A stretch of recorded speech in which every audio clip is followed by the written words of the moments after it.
Y'all got a family to feed, so let's get into this tea. We about to get into Tyler Perry. Accuser speaks out first on camera. Interview since filing lawsuit.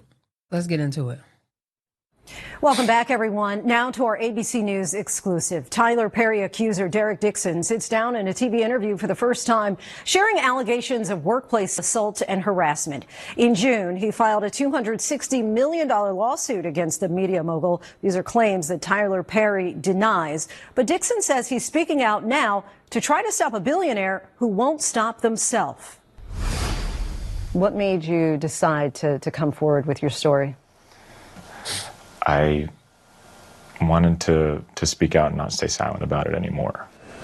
Actor Derek Dixon sitting down for his first television interview since filing a $260 million lawsuit against media mogul Tyler Perry, detailing the alleged harassment and assaults he says he endured. That's when you pushed me up against the wall and grabbed my ass again. Dixon starred as Dale in Tyler Perry's BET series, The Oval. Why are you yelling? I'm in this too, remember? You're not in it. Did you get shot at? No. Okay, I don't care.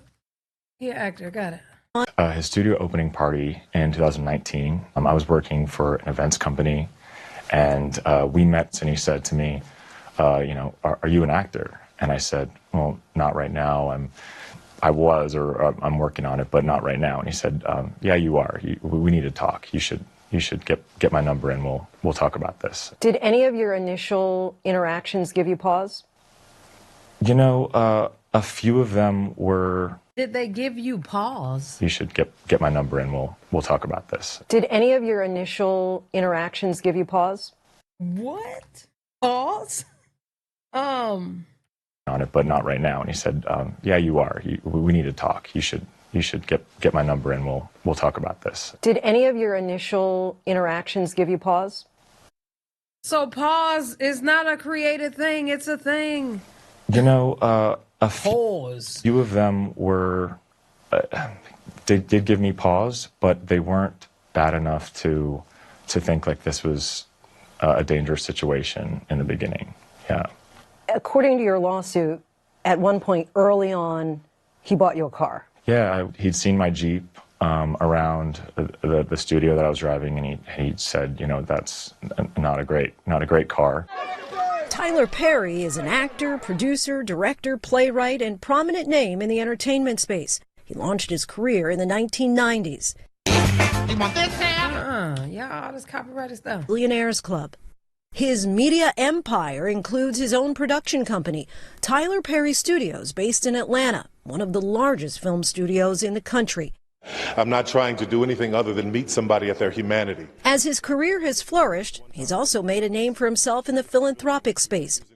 So in early 2020, you land the role of Dale on The Oval. Was that a dream job? It was, yeah. It was. To be a series regular on a show was something I always dreamed about. The complaint includes multiple screenshots of text messages allegedly. Nice picture. Yeah, the water does look calm. Nice picture. Great, amazing, awesome picture. You don't see that stud in that nice picture, sir. Between Dixon and Perry. Picture where he's on the jet ski. Well, I said, nice picture. And he said, yeah, the water looks calm. And he said, nice picture. You don't see that stud in that picture? Rude. And I said, LOL, yes, that's a stud. And all these texts, I tried to de-escalate them and make a joke out of them. Some of the messages more... De-escalate is crazy. I will hope that you will let someone hold you and make love to you. You are missing the best years of your life, my friend. Trust me, I hope you get past that block in your mind soon. Well, it's not this person, but yes, I want that too. I'm working on it. Therapy is helping. What is it going to take for you to have guiltless sex? Have y'all found that yet in therapy? Yes, it's the exact same kind of car, Geo Metro. Giving up my religious guilt, becoming a Buddhist. That's so cool. Where you came from. Unfortunately, Derek, I have friends who are in their 50s and 60s who are still dealing with that, and it's so sad. You can have freedom from religious guilt and still believe in Christ. The nature. One of them says, what's it going to take for you to have guiltless sex? Have y'all found that in therapy yet? I would hope that you would let someone hold you and make love to you Now, the complaint also alleges that in January of 2020, there was an escalation from the text messages to Tyler Perry's behavior becoming physical. Can you explain that first alleged incident? Yes, we were over at his house. We're having some drinks in his guest house, and it was late at night, and he has a guest quarters, and said that you can sleep there instead of not driving. And his house is far from Atlanta and where I was living, and I got into bed, and then I noticed that he climbed into bed with me as well, and started rubbing my leg. Wait, and what? I jumped up out of bed. Instead of not driving, and his house is far from Atlanta and where I was living, and I got into bed, and then I noticed that he climbed into bed with me as well, and started rubbing my leg. Appreciate the 5, Nisha. And I jumped up out of bed, and he has said, turn around so I can look at you, and just commented on how I looked, and then he got up and left. So I thought after that instance, it was pretty clear that I was not interested in that type of a relationship. It was very, very strange. I mean, I think it's okay that people try to make a move or shoot their shot, but if they get rejected, I think that they should stop. And so I thought it would stop after that, and it didn't. At the end of the second season, Dale gets shot in the chest 4 times. Why was that especially concerning for you? What it meant to me was if I don't make him happy, I could stay dead on the show.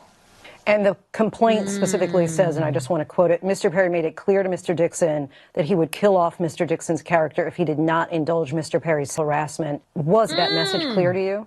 For me, that was his way of showing his power over us and our careers, and that he doesn't have a problem with just killing one of us off. You're also a screenwriter and had written a TV series called Losing It. Tell us about that. He ended up wanting to read it, and I at first was like too embarrassed to even send to him, but he did, and he said he loved it and wanted to shoot the pilot for it. All right, let's go to June of 2021, another alleged incident that you outline in your lawsuit where you're again at Tyler Perry's home in Atlanta, and it ends up with you locking yourself in a bathroom. Why you always at his house and We started out having drinks in the living room like we have done before, and it got to a point in the night where we were both kind of feeling drunk, and I remember we were walking back to the guest area where I've stayed before, and there was this health monitor scale on the way, and I was like, what is that? And he said, well, you have to be in your underwear to measure whatever, so you should do it. He reached down and pulled my underwear down and grabbed my appreciate the sub, Ashley. my ass, and I tried to stop him and pull back my underwear up, and he kind of grabbed my arms and said, no, it's okay. Just go with it. And I said, stop, I don't want to be naked. I don't want this. And he was just like, no, I'm not going to hurt you. And just continued. And in that moment, unless someone's been through something where they have their control over their bodies taken away, you don't really understand. Man, come on, gang. You a grown ass man. Ain't no way. If I really don't want to be touched, especially you being a man and me being a man, you're not gonna touch me. The kind of feelings that you get in that moment, it was almost like every thought came through my head: to run, to fight, to freeze. I didn't know what to do. He says he de-escalated and Use your hands. distracted Perry and eventually locked himself alone in the guest house bathroom. The day after that, he called several times, and I ended up getting afraid of what was going on the other side. So I picked up, and that's when he said, he was sorry for what happened. He doesn't know why he did that, and that maybe he was self-sabotaging or something. And in the same call, he said, and don't worry, we're going to do your show. In the lawsuit, you describe this as a calculated pursuit of you by Tyler Perry. There are also several times where he says to you, you have to make your no stronger. How did you respond to this, as it's described, calculated pursuit of you by Tyler Perry? to me, that's just so insulting. And I reiterated, you know, I said stop. You know, I said it. I don't think that people ever get past something like that happening to them. Dixon tells us he last spoke to Perry in the spring of 2024 and left the show in September of that year. What ultimately became of your pilot losing it? Yeah, it hasn't gone anywhere. He still owns the rights to it, so I can't now go and sell it. Then in January, the actor filed a complaint with the EEOC, the federal agency responsible for protecting workers from discrimination. In your response to your EEOC complaint, Tyler's representatives said, among other things, Mr. Dixon's initial letter to TPS Tyler Perry Studios about its matter demanded $42.5 million to buy his silence. They described your actions as extortion. Were you looking for money to buy your silence? No, I think I was looking for accountability on to what he did. I think what he did was wrong, and it needed to be something that would deter him. What I don't understand is all these men that be ready to give up that ass. Why you got to take it from somebody who don't want to give it up? A lot of y'all don't believe him. But I don't know if y'all remember what's his name? Christian. That the nice looking man that's 50 years old, but he looked like he's 21. Is it Christian? Christian Keys. He came out with a story about a man doing the same thing to him. And he would never say who the man was. Sound like this man right here, allegedly. Him from doing this to somebody else, another actor, or in the future. What kind of a toll would you say that this has all taken on you? I was extremely anxious. The calls got to a point where the calls and texts were almost every day. Just this constant state of like, if I don't answer, I will lose my job. I'll be fired or killed off the show. I mean, it took a huge toll on my anxiety and depression. You're asking in your lawsuit for damages totaling $260 million. How did you arrive at that number? Part of that number is my lost job, my lost income, the loss of the show.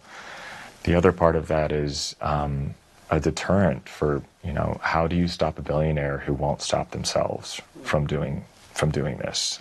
How difficult has it been to tell your truth? It's been hard. It's been hard. It's a vulnerable thing to talk about, I think, for anybody. There's a lot he of lost his job because of this. shame, I think. He's no longer a part of the show. Or is he able to sell off his own show that he had, that Tyler Perry owns the rights for now? I would have sued him for more. Around it. And just trying to think what you could have done better and having to deal with the judgment pretty of Taz. what, everyone might think of how you could have handled it better without being in that situation. Perry has not yet responded in court filings. In a statement to ABC News, his lawyer called Dixon a, quote, individual who got close to Tyler Perry for what now appears to be nothing more than setting up a scam, and that Tyler will not be shaken down, and we are confident these fabricated claims of harassment will fail. If you were to talk to Tyler Perry right now, what would you say? I would say, I hope that you take accountability for what happened, and I hope that this has taught you not to treat your employees this way and to never use someone's dream to coerce them into a relationship that's not professional. What would justice look like for you? Justice would look like thinking that I've made a change and that something like this won't happen to another actor that works for him or another actor in the industry. That would be justice for me. Our thanks to Derek Dixon for the conversation. For all the people who say, oh,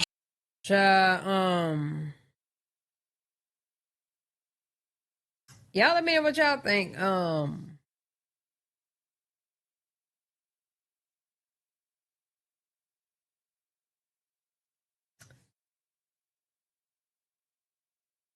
I think Christian's story with whomever he was speaking about